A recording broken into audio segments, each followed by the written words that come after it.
Hi, I'm Tom Ziglar, CEO of the Zig Ziglar Corporation, and welcome to the Ziglar Coaching Academy. And we are getting into Zig Ziglar's legendary program, Strategies for Success, the Blueprint for Achievement. And program lesson number 1 is building a healthy self-image. And there are so many rich and deep concepts for you as a coach, if you're coaching someone, or if you're coaching yourself. And so I want you to watch this, and then from time to time, I'm going to drop in and give you some coaching principles that you can use and some questions that you can use if you're coaching someone. So let's go ahead and let's start it. Around the turn of the century, down in South Texas, just outside of Beaumont, there was a farmer selling much of his land. He was having to sell it simply because times were so tough. He couldn't feed his family. One day an oil company representative came along and said, "Sir, we think there might be oil on your property. Let us drill for it, and if we discover any, we'll pay you royalties on every barrel that we pump out." Well, he had nothing to lose, a great deal to gain, so he said, "Let's do it." Well, they drilled for the oil, and in those days, the derricks were made out of wood. And when they had a gusher, the gusher literally destroyed the derrick, and the greater the destruction, the greater the excitement, because that meant an abundance of oil underneath. When this oil well came in, it literally obliterated the derrick, and before they could cap it, over 100,000 barrels of oil had flowed out. It was the world's introduction to Spindletop, the most productive oil well in history. 3 oil companies came out of that field. The man became an instant millionaire. Or did he? The reality is he'd been a multi-millionaire ever since he had acquired the property. But until they drilled for the oil, discovered it, brought it to the surface, and took it to the marketplace, it really had no value. I found a lot of people pretty much that way. They've got an awful lot underneath the surface, but until they bring it out and take it to the marketplace, they will never realize even a minute fraction of the benefits that they could bring themselves, their families, their friends, their community, and everyone else. The purpose of Strategies for Success is to share with you, how do we discover the oil? How do we bring it to the surface? How do we take it to the marketplace? How can we learn to be so that we can do, and do so that we can have? Some of you know that when I talk about my wife, I always call her the redhead. She's a decided redhead. I mean, one day she just decided that she is going to be a redhead.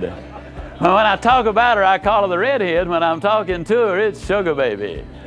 And her name is Jean. We went into one of the shopping centers to get a pair of glare-proof glasses. A young man came up to us and the usual question, "May I help you?" And I said, "Yes, I'm looking for a pair of those glare-proof glasses." And he said, "Well, are you a photographer?" I said, "No." He said, "Are you a producer?" I said, "No." He said, "But what are you?" I said, "I'm a speaker." He said, "Well, what do you talk about?" I said, "Well, goal setting, self-image, winning relationships, leadership, things of that nature." He said, "Oh, kind of like Zig Ziglar."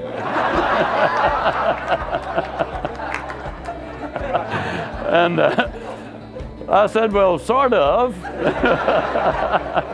And the redhead pointed to me and she said, "This is Zig Ziglar." Well, he's a very astute young man. He backed up just a minute or two and looked me over real good, and he said, "Oh no."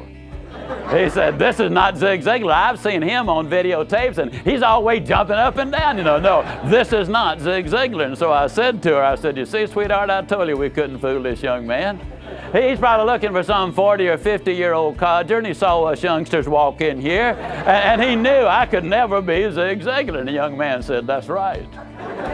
Well, we went through the transaction, and got to the area where we had to sign your name and surrender some money. And he said, "Now, what is your name?" And I said, "Well, I spell it Ziglar." And he backed up a step. He said, "You are Zig Ziglar." I said, "Yeah, I have been for a long time." Now, the point I want to make is a very important one. You see, the young man had a picture of me. And the picture, as far as it went, was accurate, because on occasion I do jump up and down. The redhead said, "I get excited reading the phone book." I mean, I really, that's my nature. But his picture was so narrow and so shallow. It didn't even begin to give a picture that was true or representative. I find that most people have pictures of themselves which are so narrow and so shallow that it really has nothing to do with who they are and what they're capable of being. You see, so many people have been told so many times for so long what they can't do, they have no idea what they can do. They don't have any earthly idea what they really want out of life because they don't know what's available to them. And you see, the reality is they believe very easily, well, I could see where this gentleman could get it, and I could see where this lady could have it, and I could see where that lady and this guy could have it, but poor little old me, I could never have those things. What we got to work on is having the right picture of ourselves so that we can use the ability which we have. Wow, I really enjoyed that. The Spindletop's story always gets my blood going. The coaching principle here is we all have untapped potential. Greatness starts with exploring and developing what's already within us. So here's a great coaching question. What gifts, talents, or strengths do you think are lying dormant beneath your surface? And what's one step you could take to bring one of them out into the world? That's a powerful question to ask yourself or somebody that you're coaching. Here is another coaching principle that was discussed by Zig in the glare-proof glasses. The coaching principle: your self-image often limits you more than your actual abilities do. How we think about ourselves, the story we tell ourselves, the self-image that we have, that's a bigger limiting factor than what we're actually capable of, the abilities that we have. So here's the coaching question for you. If you looked at yourself from the outside, what narrow or outdated image might you be holding on to, and how might expanding that image free you to grow?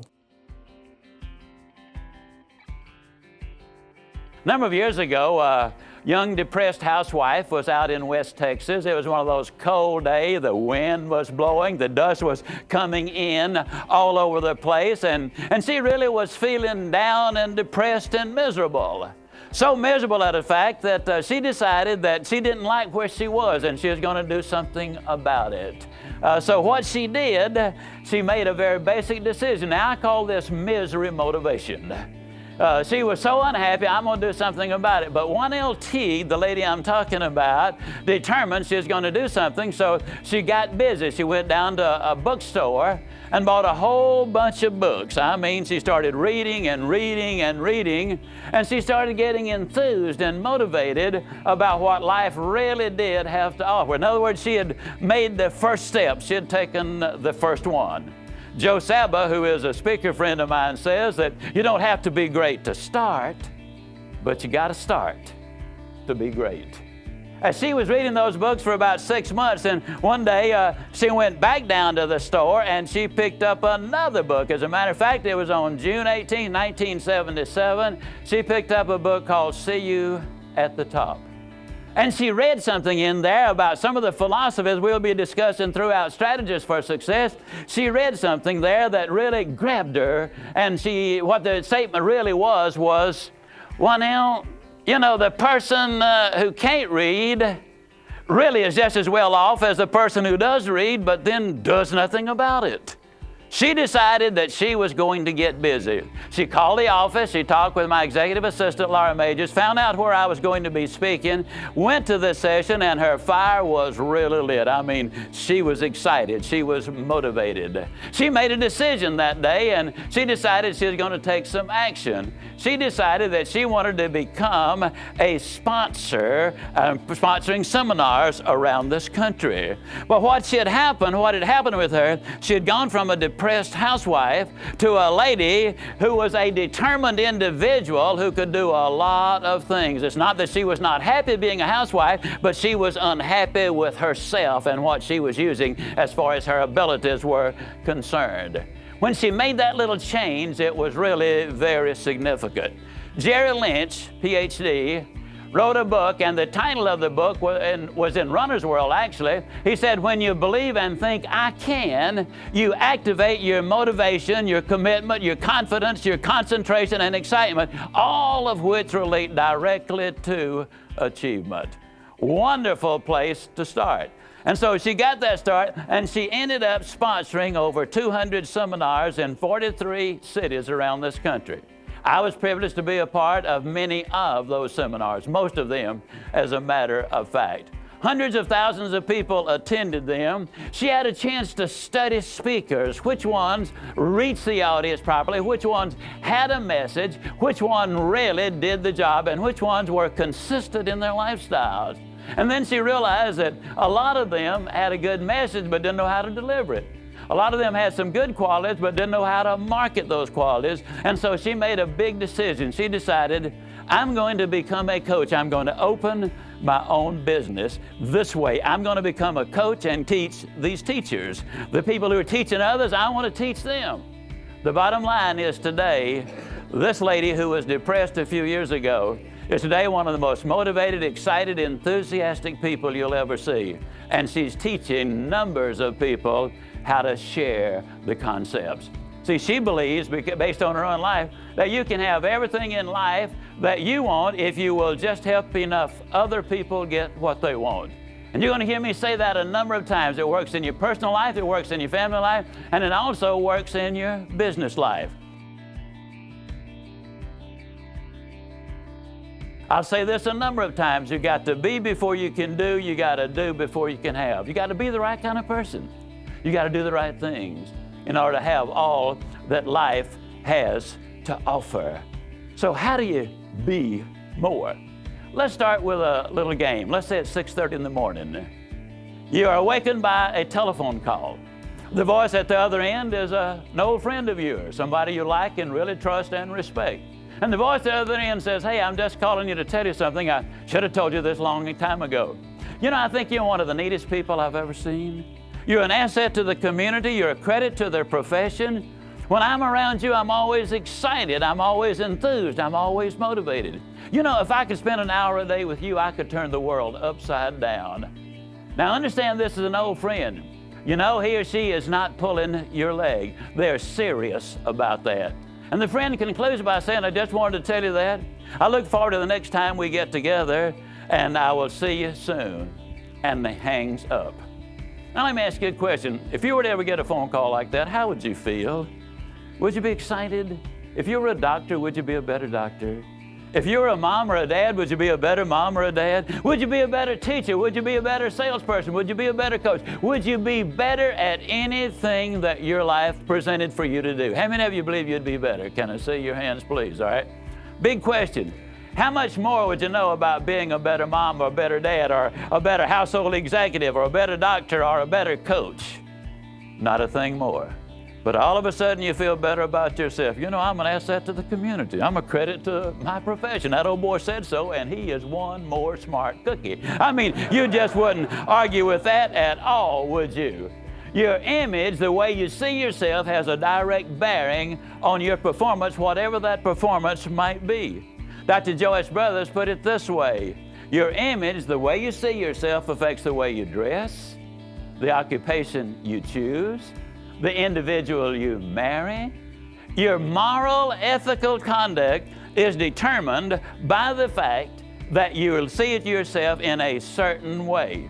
Because, as Dr. Brothers said, you cannot consistently perform in a manner which is inconsistent with the way you see yourself. What an incredible and inspiring story. It tells us that no matter what we've been through, there is hope. There's something we can do different that'll make us grow, that'll allow us to create the life that we want. So here is the coaching principle from the story. Small, decisive steps, even from a place of pain, can start a powerful transformation. It is true. What you feed your mind determines your appetite. So here's a coaching question I want you to think about and maybe use in one of your coaching calls. Is there a single, small, positive step you could take today that your future self would thank you for?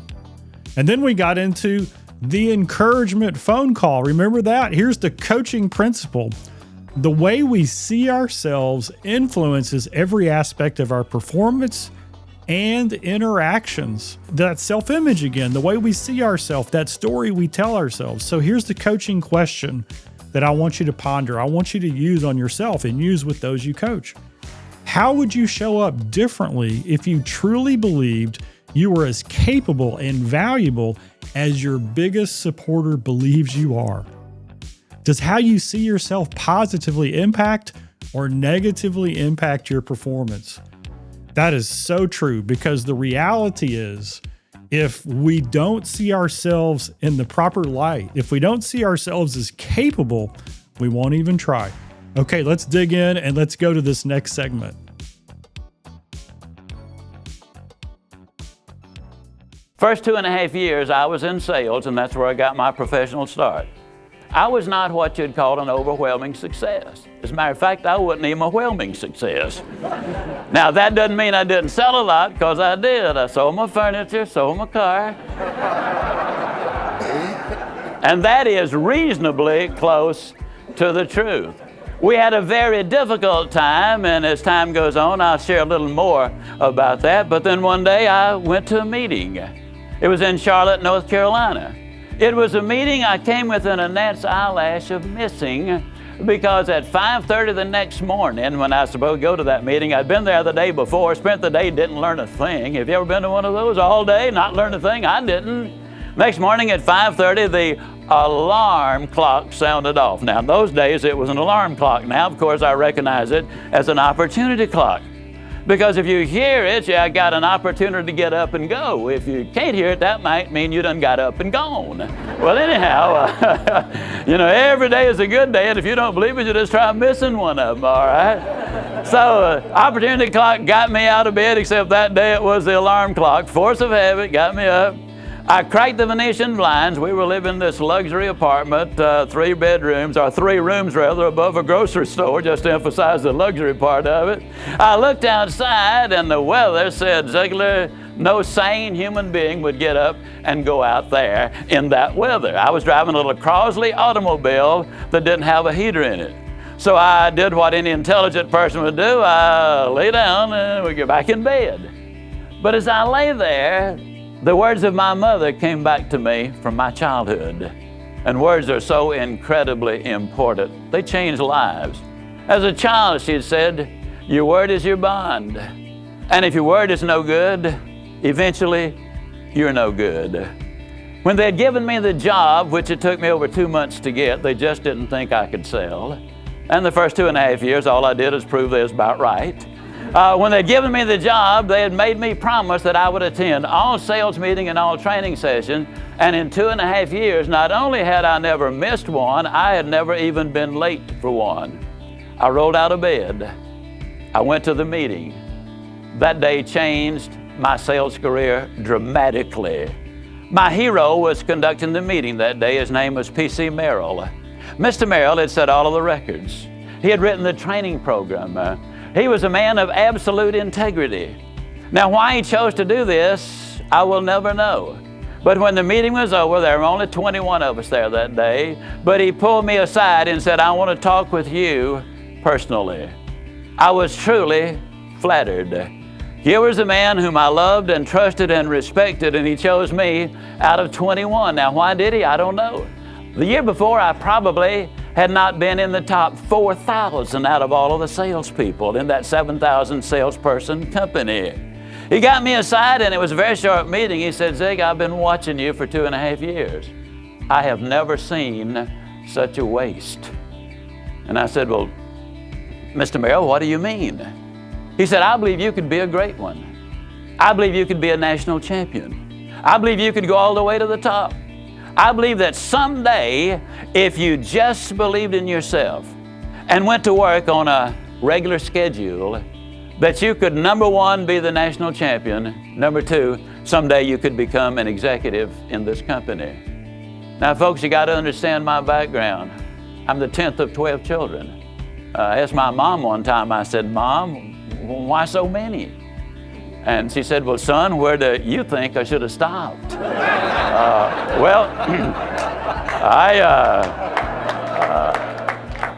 I'm glad y'all have got such a great sense of humor. I might as well tell you, when have an inclination to laugh, you ought to do it, because if you don't, the laughter reverses itself, comes back inside, and spreads your hips. So you want to be sure and get with the program there. As a youngster, my dad had died when I was 5 years old. There were 6 of us too young to work.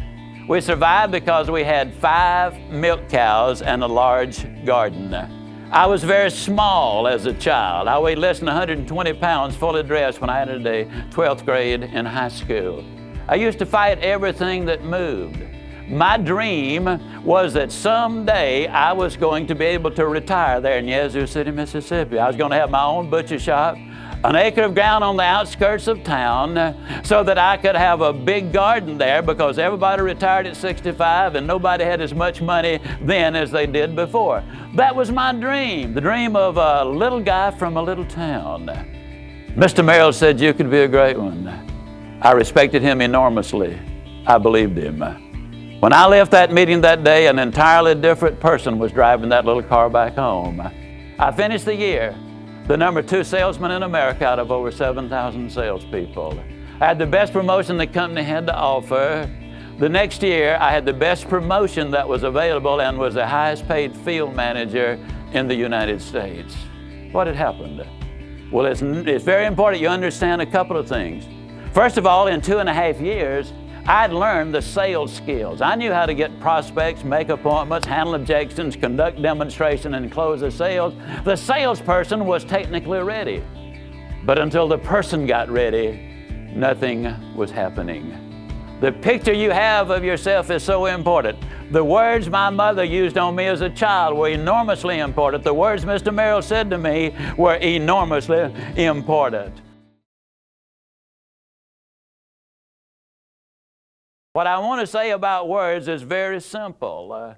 Helen Keller, after the great Anne Sullivan had spent some time with her first real day of school, here's what Helen Keller wrote.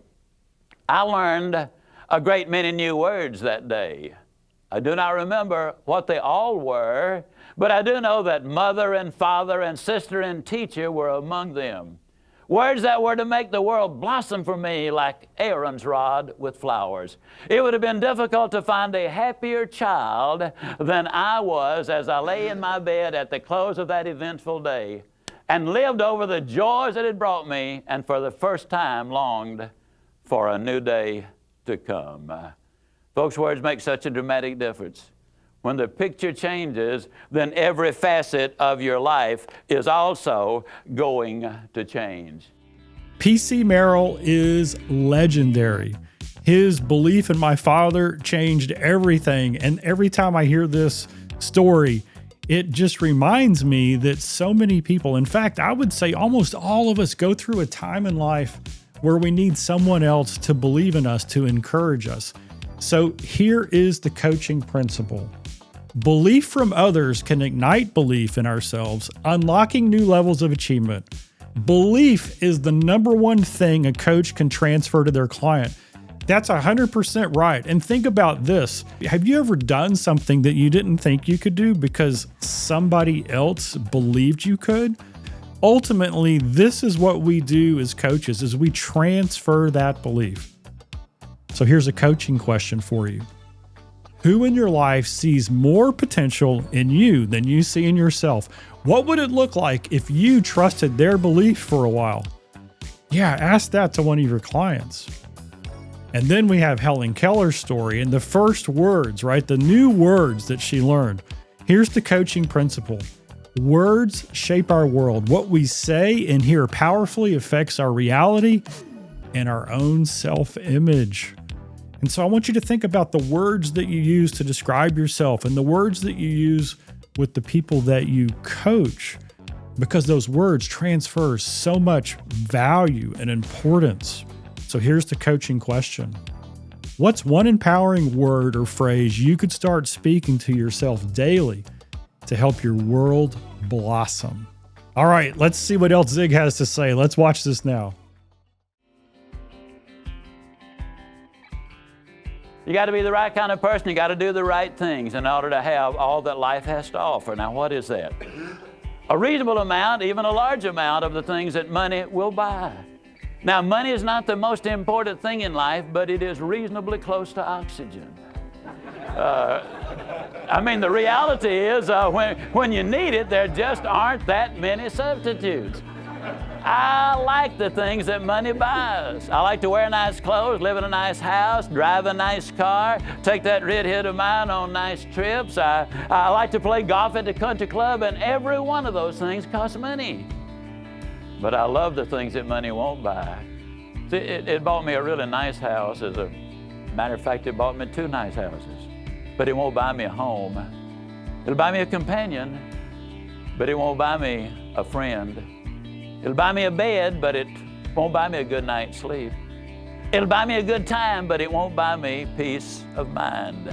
And you see, those are the things that ultimately are the most important things in life, and it's the thing that everybody really wants if you get right down to the nitty-gritty of it.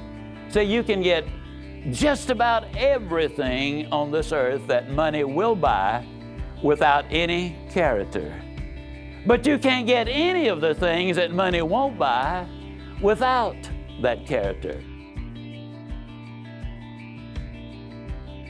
My arms suddenly grew shorter, and as a result, I had to go see my friend Bob Vodvarker, who was my optometrist at that time, for examining me for the new bifocals. Well, he did the examination, said, see me next Thursday. In those days, you couldn't get them in an hour. See me next Thursday, and I'll have them ready.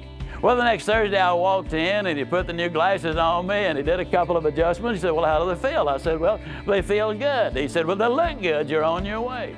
Well, I was only about 15 feet from the front door, and as I stepped out the front door, you know how you do, I kind of adjusted my glasses, and I headed for my car. And as I was walking out there, I think everybody knows what I was doing. Man, you're talking about a high-stepping dude. I was in a high-stepping dude. And of course, I didn't realize that until I drew abreast of the car, and there was my right leg up about 3 feet, and I saw the reflection in the window.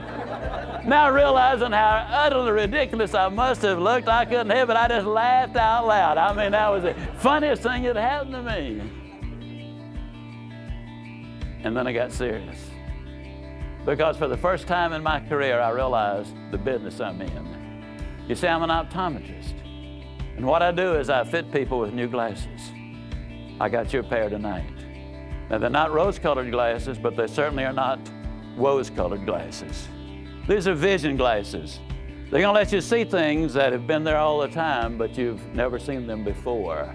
Just like what was under the ground outside of Beaumont, Texas, as far as that oil is concerned. These glasses will let you see into the future, and as we get into the goal session that we're going to be doing a little bit later, you will see how you develop the plan of action to get there. But you need these vision glasses in order to get there. But these glasses are remarkable in another sense, in as much as they also are magnifying glasses. When you turn them around, they penetrate right into your very soul. They let you have a good look at you. And when you get a good look at you, you're going to like what you see, because you see, man was designed for accomplishment. He's engineered for success. He's endowed with the seeds of greatness. And we're going to take that look at you in a big way. Boy, my father's story about money always brings back these memories of money's not the most important thing, but it is reasonably close to oxygen. But when you think about it, let's think about what money will buy and won't buy. So here is the coaching principle. Material success is not as important as character and the things money can't buy. True fulfillment comes from values. I like the things money will buy. I love the things money won't buy. Many people chase money because they think it will make them happy. If you chase happiness, you will never catch it. It's too fast. But if you chase purpose, the things money won't buy, happiness shows up on the road to purpose. That's a powerful principle. So here's the coaching question. What's one thing in your life that money can't buy, but you deeply value?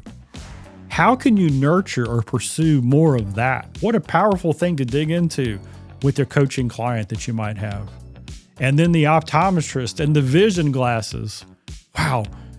Here's the coaching principle around that story. A new perspective on yourself reveals opportunities and strengths you didn't know you had. So here's the question, the coaching question that you can use. If you could try on a new vision glasses, a new pair of glasses to help you see better, and you could see yourself with fresh eyes, what strengths or possibilities might you notice? Oh, and then there's the final story here. This principle resonates so true. Circumstances do not dictate your destiny. Choices, self-reliance, and values do. We've all had hard times in our life. We may have had unfair things happen to us. We've had things beyond our control, and yet our ability to choose how we're going to respond and what we're going to believe in remains ours. So if you're working with a client and they're struggling with this, ask them this question. In what area of your life are you ready to choose independence over dependence, regardless of your circumstances? Yeah, that's a powerful question. I hope you've enjoyed part 1 of building a healthy self-image as part of the Ziglar Coaching Academy. Stay tuned. We're going to be posting part 2 that you'll be able to continue on this. I would encourage you to go ahead and like this and go ahead and subscribe if you haven't subscribed. And maybe there's somebody else on your team and your family, a good friend that you have that you think would really enjoy the Ziglar Coaching Academy and these ideas. Maybe another coach. I would encourage you to invite them and put some comments in here. What do you think about all this? Because I'd love to start a conversation with you right here. We'll see you again next time for part 2 of building a healthy self-image.